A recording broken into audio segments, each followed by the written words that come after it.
আসসালামু আলাইকুম প্রাণপ্রিয় ভাই বোনেরা। এই যে কুকুরটা একটু অসুস্থ, আমরা চেষ্টা করতেছি একটু ওষুধ দেওয়ার জন্য। এই যে হাতে ওষুধ নিয়ে রাখছি, তাকে আজকে কয়েকদিন ধরে আপনার ট্রিটমেন্ট করতেছি। এই যে দেখেন, আপনাদেরকে দেখানোর চেষ্টা করতেছি। কোনো রকমে পারতেছি না, তাকে একবার দিলে আরেকবার দিতে খুবই কষ্ট হয়। এই যে আমরা মোটামুটি যতটুকু পারতেছি, আমরা কুকুরটাকে আমাদের পাশেই থাকে, দোকানের সামনে বসে থাকে সব সময়। কীভাবে সমস্যা হয়ে গেছে জানি না, তার জন্য এখন আমরা ওষুধ নিয়ে এই যে দেখেন ব্যবহার করতেছি দেখানোর জন্য আপনাদেরকে। এই যে দেখেন, এই কুকুরটা খুবই অসুস্থ, একটু দেখানোর চেষ্টা করো। আর আমি একটু দেখানোর চেষ্টা করো, ঘুরিয়ে দেখাও, উনিকে দেখানোর চেষ্টা করো। এই যে উনি এই সমস্যা, এই যে দেখেন, এই যে পাশে দিয়ে একটু সমস্যা হয়ে গেছে, তাকে আমরা ওই একটু ওষুধ দেওয়ার জন্য, মেডিসিন দেওয়ার জন্য ঘুরতেছি, দেওয়ার জন্য এখন চেষ্টা করতেছি দেওয়া যায় কিনা।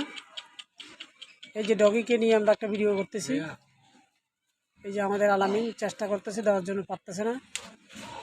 এই যে ওষুধ তো দেখাচ্ছি দেওয়ার জন্য, কোনোভাবে পারতেছি না। এই যে সবাই দেখেন, ওই যে এই যে দেখেন, এই যে দেখেন, এটা একটু ক্ষত হয়ে গেছে।